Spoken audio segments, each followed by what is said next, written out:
ভারতের লোকসভা নির্বাচনে সরকার গঠনের মতো একক সংখ্যাগরিষ্ঠতা পায়নি দেশটির ক্ষমতাসীন দল ভারতীয় জনতা পার্টি বিজেপি বা ঐতিহ্যবাহী রাজনৈতিক দল জাতীয় কংগ্রেস। অন্য দলের সঙ্গে জোট গঠন ছাড়া কারো পক্ষেই সরকার গঠন সম্ভব নয়, যদিও জোটের হিসেবে এগিয়ে আছে বিজেপির নেতৃত্বাধীন এনডিএ। কিভাবে সরকার গঠন হবে তা নিশ্চিত না হলেও ভারতের সাধারণ নির্বাচনে বিজেপি নেতৃত্বাধীন জোট এনডিএর বিজয় দাবি করেছেন বিজেপির শীর্ষ নেতা ও ভারতের বর্তমান প্রধানমন্ত্রী নরেন্দ্র মোদী। তিনি জানিয়েছেন খুব শিগগিরই তারা টানা তৃতীয়বারের মতো সরকার গঠন করবেন। মঙ্গলবার ৪ জুন সন্ধ্যায় দিল্লিতে বিজেপির প্রধান কার্যালয়ে দেওয়া এক ভাষণে এসব কথা জানান মোদী। তার জোট সরকার গঠন করলে জওহরলাল নেহরুর পর দ্বিতীয় ব্যক্তি হিসেবে টানা তৃতীয়বারের মতো ভারতের প্রধানমন্ত্রী হবেন নরেন্দ্র মোদী। মঙ্গলবার ফলাফল ঘোষণার দিন সবাইকে চমকে দেয় কংগ্রেস। ভারতের এবারের অষ্টাদশ লোকসভা নির্বাচনের ৭ দফার ভোট গ্রহণ শেষ হয় ১ জুন। সেদিনই বিভিন্ন গণমাধ্যম ও সংস্থার দেওয়া বুথ ফেরত জরিপে এনডিএ জোটের বিপুল বিজয়ের কথা বলা হয়।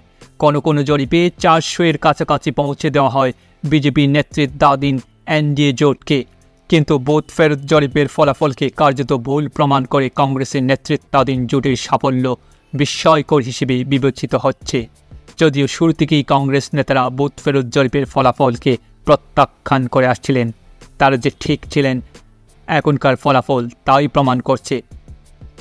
১০ বছর পর প্রায় ১০০ আসনের দেখা পেল ভারতের প্রাচীন রাজনৈতিক দল জাতীয় কংগ্রেস।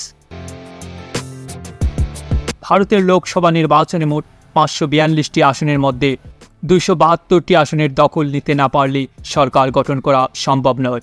বিজেপি একা ২৪০টি আসন পেয়েছে। অবশ্য শরিকদের দলে সরকার গঠনের সক্ষমতা রয়েছে বিজেপির নেতৃত্বাধীন এনডিএর।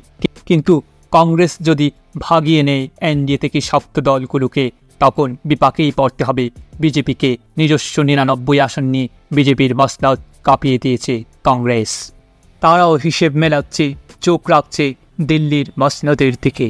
এমন পরিস্থিতিতে এনডিএ জোটের ভেতরে বাইরের বেশ কয়েক নেতার সঙ্গে যোগাযোগ শুরু করছে কংগ্রেস নেতৃত্বাধীন এনডিএ জোট।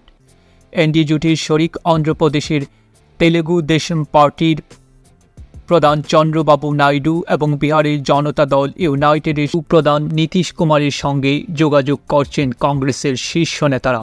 এছাড়া ওড়িশার নবীন পটনায়কের বিজু জনতা দল বিজেপি এবং বিহারের লোক জনশক্তি পার্টির রামবিলাস সঙ্গেও কথা হয়েছে তাদের।